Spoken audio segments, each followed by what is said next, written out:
Vamos a empezar a ver ahora comandos básicos a nivel del sistema operativo. Nos vamos a loguear en el Linux con el usuario. La contraseña 123456 según lo habíamos hecho nosotros en nuestro video de instalación. Al entrar al ambiente del sistema operativo Linux, vamos a darnos cuenta que este tiene una distribución, un desktop que tiene unos menús con el cual nosotros podemos hacer varias opciones muy similares a las que hemos venido trabajando en un sistema operativo, por ejemplo, como Windows. Y también tenemos un área de comandos. Realmente es importante aprender a usar el Linux a nivel de comando. Por eso a lo largo de este curso vamos a usar muy poco la interfaz gráfica y todo lo vamos a hacer con comandos para que de esta manera tengamos la facilidad y la funcionalidad de desenvolvernos en un ambiente de comandos. Aquí podemos apreciar que aparece el menú aplicaciones, ¿no? Por ejemplo, acá tenemos accesorios, una calculadora muy parecida a la de Microsoft, ¿no? Podemos cargar también de pronto, voy a cerrar la calculadora, alguna herramienta gráfica, ¿no? Como una especie de Paint, la parte de Internet, acá usamos el Firefox para navegar. En el directorio Places está todo lo que son algunas carpetas como mis documentos, escritorio, la parte de red y conectarnos a un servidor determinado. Y en la parte de System están algunas preferencias sobre mi dispositivo de video, mouse, teclado, la parte de administración donde puedo administrar mi firewall, la fecha, etcétera. Lo que vamos a hacer nosotros es trabajar a nivel de comandos. Para eso, dentro del escritorio, vamos al botón derecho del mouse y le vamos a dar Open in Terminal. Esto lo que nos va a hacer es nos va a abrir un terminal que es el que vamos a usar nosotros para poder trabajar nuestros primeros comandos. Y el primer comando que vamos a usar es el comando TTI. ¿Para qué sirve este comando? Como ustedes pueden ver, me responde cuál es la consola en la cual yo estoy conectada. Recuerden ustedes que al sistema operativo de Linux se pueden conectar varias personas, no solamente ustedes. Si hubieran varias personas, ¿en qué consola están conectadas? El TTI les diría en cuál. En este caso yo estoy en la device PTS 0. Después un comando muy importante cuando estamos en cualquier sistema operativo es ver cuál es la memoria libre. Y ahí podemos ver justamente que de 1 GB, que es lo que le hemos asignado a la máquina virtual, tenemos usado tanto, ¿no? y tenemos libre 128K aproximadamente acá. La memoria de swap, cuánto tenemos y cuánto estamos usando en estos momentos. No estamos usando nada. También tenemos el comando date para ver la fecha, ¿no? Para ver la fecha del día. Podemos también usar el comando cal, que nos saca un calendario, fíjense ustedes, ¿no? Mayo del 2012. Si damos el comando clear borra la pantalla, es otro comando que también vamos a usar bastante. Yo puedo darle, por ejemplo, cal 2012 y puedo ver todo el calendario del 2012, ¿no? Vamos a borrar la pantalla con el comando clear nuevamente. ¿Qué otro comando tenemos? Who. El comando who nos sirve, por ejemplo, para saber cuántas personas están conectadas al sistema, ¿no? Y ahí vemos las personas conectadas al sistema, ¿no? En este caso yo estoy conectado 2 veces, ahí aparece. Podrían haber más usuarios conectados directamente con el servidor. Y si aplico el comando whoami, ahí puedo ver quién soy yo. Es decir, de repente ustedes encuentran una consola que ya está logueada y quieren ver cuál es el usuario, le dicen ustedes whoami y con eso ya podrían trabajar. Después, cuando estamos en el sistema, tenemos que averiguar acerca de él. Y tenemos un comando que nos da mucha información, el comando uname. Con el comando uname, el parámetro "-r", podemos ver qué versión del kernel tenemos. Recuerden ustedes que el kernel es la parte central del sistema operativo Linux, es el núcleo. Y ver la versión del kernel nos ayuda porque muchas aplicaciones al momento de querer ejecutarse sobre Linux nos dicen, oiga usted, tome en cuenta que necesito tener un kernel mayor a 2.4 o menor a tal versión. Entonces con uname-r sacan ustedes el kernel. Si dan el comando uname-m le sale el tipo de equipo que utilizan, ¿no? En este caso un equipo i686, ¿no? Es un dual core. Si usamos el comando uname con el parámetro "-s", vemos cuál es el sistema operativo, Linux. Noten ustedes que ya no he vuelto a escribir uname, sino he presionado la flecha del cursor, las flechas del movimiento del cursor arriba y abajo me recuperan siempre los últimos comandos de manera más rápida. Aquí vamos a aplicar ahora el parámetro "-a", que el parámetro "-a" lo que hace es un resumen de todo, ¿no? Nos saca el tipo de servidor, el tipo de núcleo, el tipo de máquina, ¿no? Es una especie de combinación de todas las anteriores. Vamos a dar comando clear, borramos la pantalla. ¿Qué otro comando tenemos? Tenemos un comando que lo vamos a usar más adelante cuando veamos programación, lo que se llama shell script, que es el comando echo. Lo que hace el comando echo es pintarnos mensajes, ¿no? Pintarnos mensajes, por ejemplo, hola, ¿cómo estás? ¿No? Y nos saca ahí, hola, ¿cómo estás? Una especie de print, ¿no? En pantalla, que lo vamos a usar bastante cuando lleguemos al punto de programación, que son unos capítulos más arriba, donde vamos a hacer unos pequeños scripts. Noten ustedes que hasta el momento hemos hecho varios comandos. ¿Cómo podríamos saber cuáles son todos los comandos que hemos estado digitando? Pues les cuento que Linux les guarda una historia. Y para eso dan ustedes el comando history, ven el history, y fíjense ustedes que ahí están todos los comandos que hemos estado digitando hace un momento, ¿no? Les sale con los números. Desde el primer comando que digitaron hasta el último.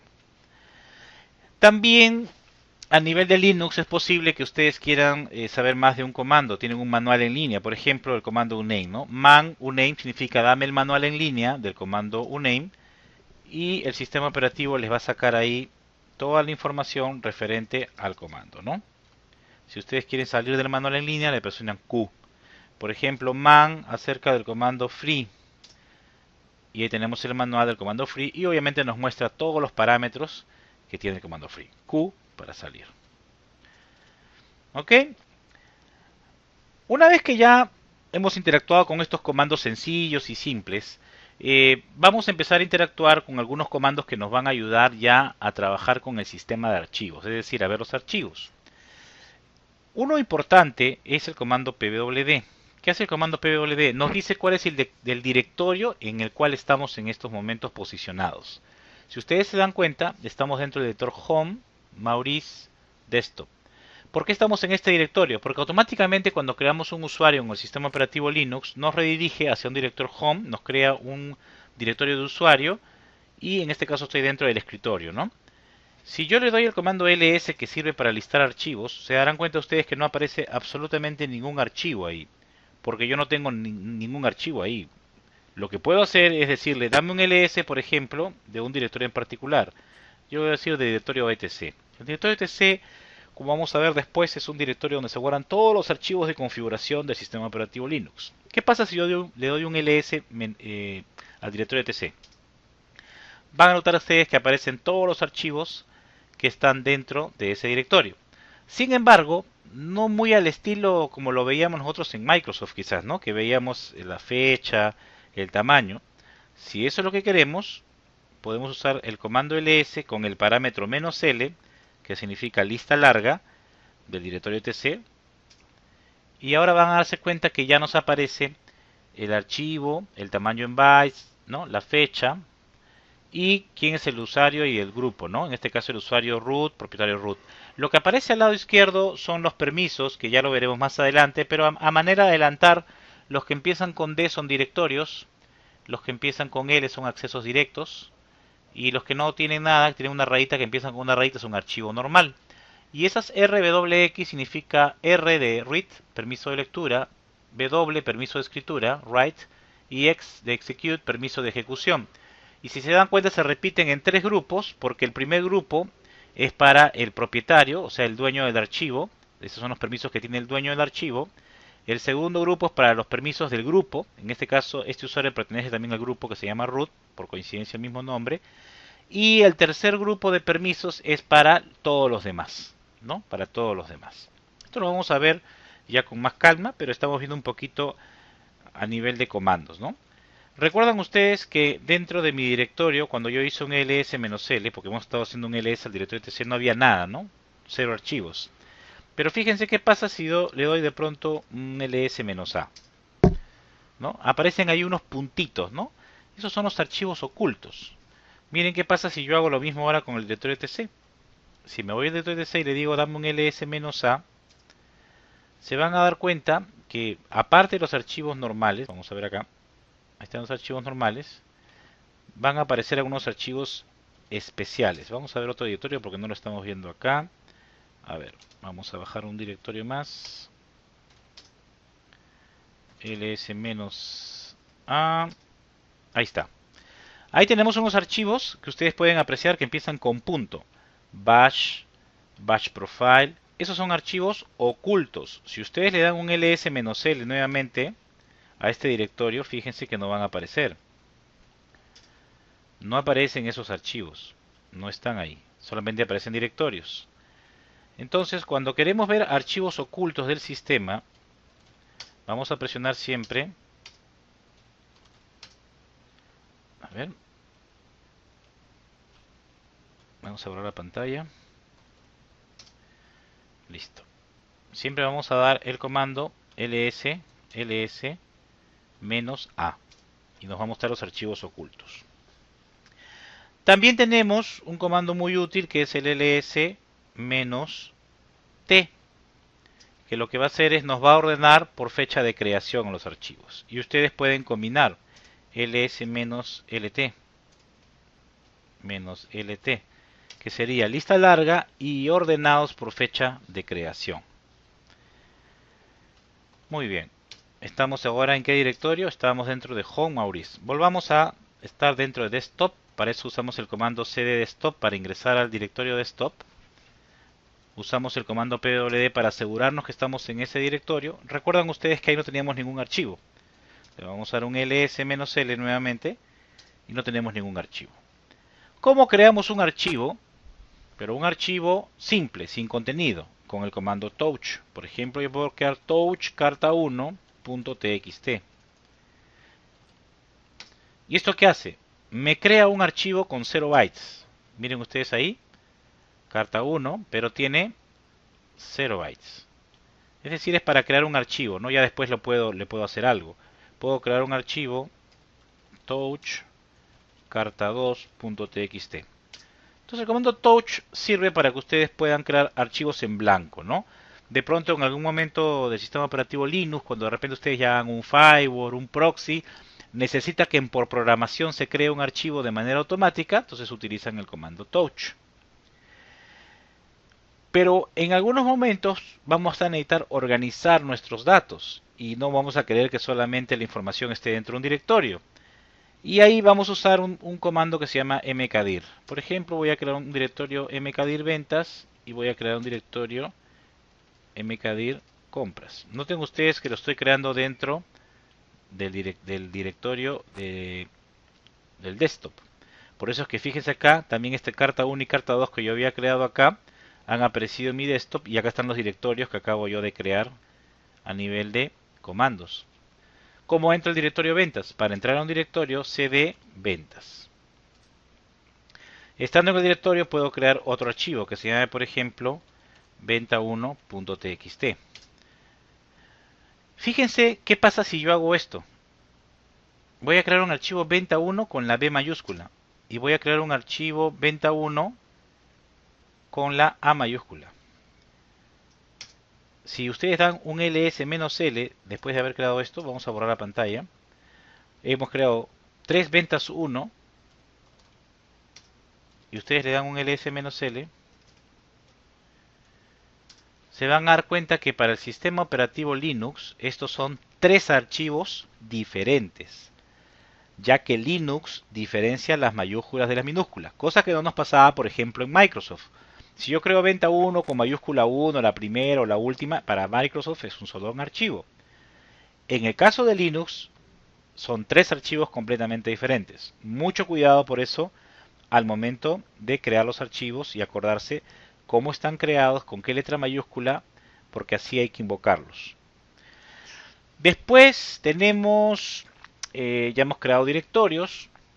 Estoy dentro del directorio de ventas. ¿Cómo salgo al directorio anterior? Para retroceder, punto, punto. Vamos a, antes de hacer esto, pwd, estoy dentro del directorio Home, Maurice, Desktop, Ventas. Y deseo irme a Home, Maurice, Desktop, o sea, al directorio anterior. ¿Cómo hago? cd punto punto y ya salí.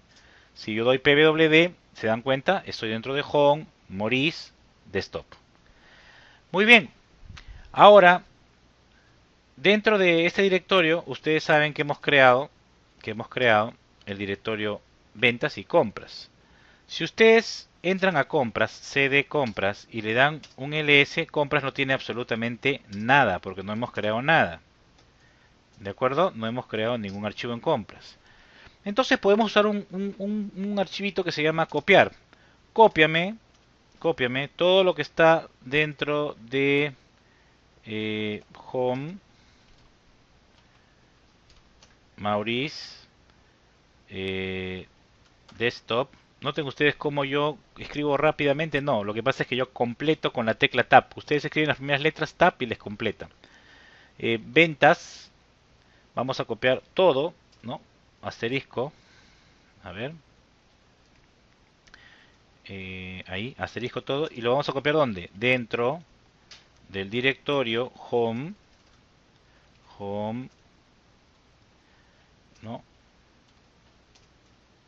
Maurice, desktop, compras. ¿De acuerdo? Vamos a copiar. Después de haber hecho esto, si le damos un ls-l a compras donde no teníamos ningún archivo, recuerden ustedes, anteriormente acá decía total 0, ahora dentro de compras se han copiado todos los archivos de ventas que previamente yo había creado. ¿Cómo se ha hecho esto? Con el comando copiar. Entonces copiar el origen y después viene el destino, hacia dónde quieres copiar, ¿no? En este caso, hacia el directorio Home, Maurice, Desktop, Compras. ¿Qué pasa si, por ejemplo, yo no quiero que se llamen ventas, ya que están en compras, los renombro? El comando move tiene dos propósitos: moverlo y renombrarlo. En este caso lo voy a usar para renombrar venta1.txt como compra1.txt. Voy a el otro que es venta con la A mayúscula, venta1, lo pondré igual con la A mayúscula acá, compra1 txt. Si ustedes dan un ls-l, de un ls-l van a darse cuenta que ya lo renombró. Bueno, y nos quedó uno sin renombrar. ¿De acuerdo? ¿Qué más tenemos? Voy a dar cd ... y salgo nuevamente al directorio desktop, donde están mis dos directorios de compra y venta. Están contenidos dentro. ¿Qué pasa si yo quiero borrar el directorio compras, por ejemplo? A ver.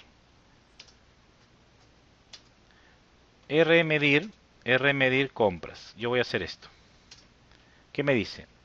Fallado porque el directorio compras no está vacío. Tendría que estar vacío para poder yo borrarlo. ¿Qué pasa si yo hago esto? Le doy parámetro R. Me dice inválido. ¿Qué pasa si yo le doy así?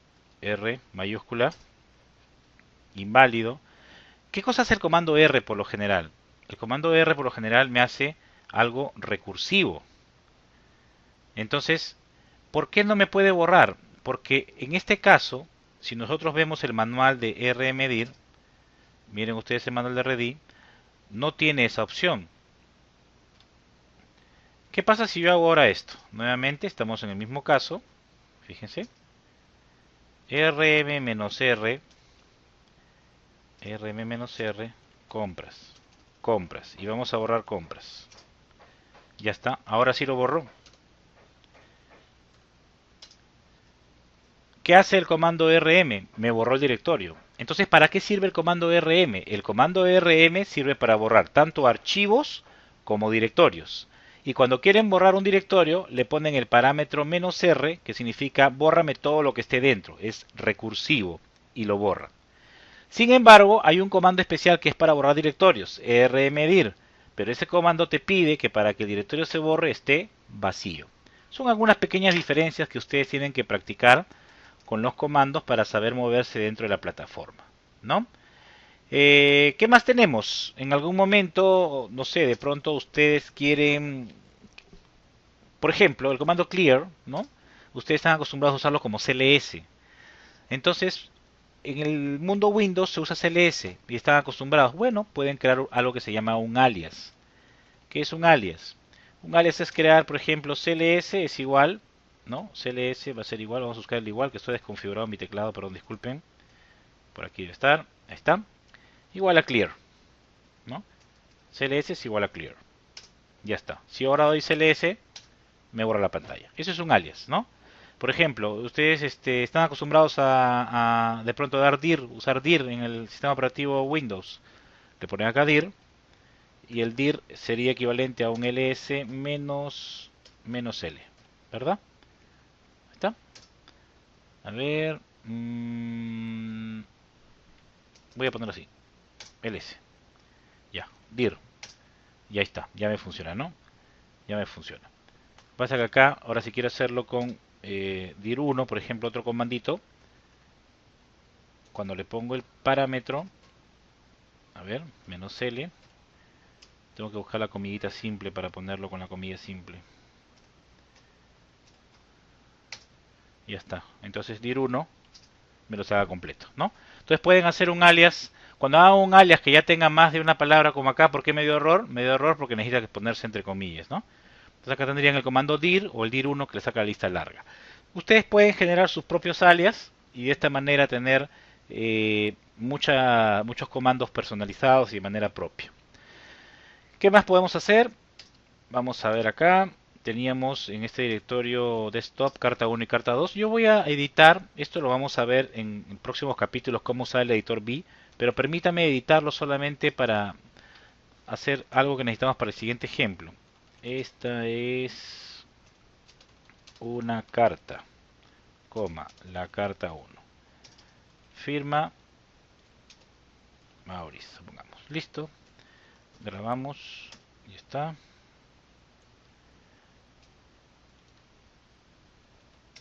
Listo, ya grabamos. ¿Qué es lo que he hecho ahora? Fíjense, si ahora le damos un ls-l, van a darse cuenta que el archivo carta 1 ya no tiene 0 bytes, sino tiene 46, es decir, tiene un contenido. ¿Cómo podemos ver el contenido de un archivo? Vuelvo a repetir, el tema de cómo editar un archivo lo vamos a ver más adelante. Yo lo he hecho muy rápidamente para poder forzar a hacer el comando que necesitamos ver ahorita. Usamos el comando cat. Cat carta1 carta1.txt y podemos ver el contenido. Si este archivo fuera muy largo y se pasara de muchas páginas, tenemos la opción de usar more carta1.txt. En este caso va a ser lo mismo, pero si el archivo fuera muy grande, haría una paginación por páginas, ¿no? Después tenemos algún archivo como por ejemplo el comando head carta1 txt. ¿Qué pasa si yo le pongo a head -1? Miren, si le pongo head solito no pasa nada. ¿Qué pasa si yo le pongo head -1? Si se dan cuenta, head toma los archivos a partir de la cabecera. Como le digo -1, es el primer archivo de la cabecera. Y lo contrario de head sería el tile. Si yo le digo tile -1, me toma la última línea. Si le pusiera tile -3, las últimas 3 líneas. Esto va a ser muy útil cuando ustedes tengan que ver, por ejemplo, logs, ¿no? Logs o esa información. Bueno, estos son nuestros comandos básicos de esta primera parte, que sería bueno que ustedes los repasen, que los vean, que los profundicen siempre con su manual en línea, para movernos dentro del sistema operativo, ¿no? Esto es muy importante, moverse dentro del sistema operativo, porque de esta manera ustedes pueden entender el funcionamiento y manejarse básicamente. Muy bien, hemos terminado este video, continuaremos en las próximas clases.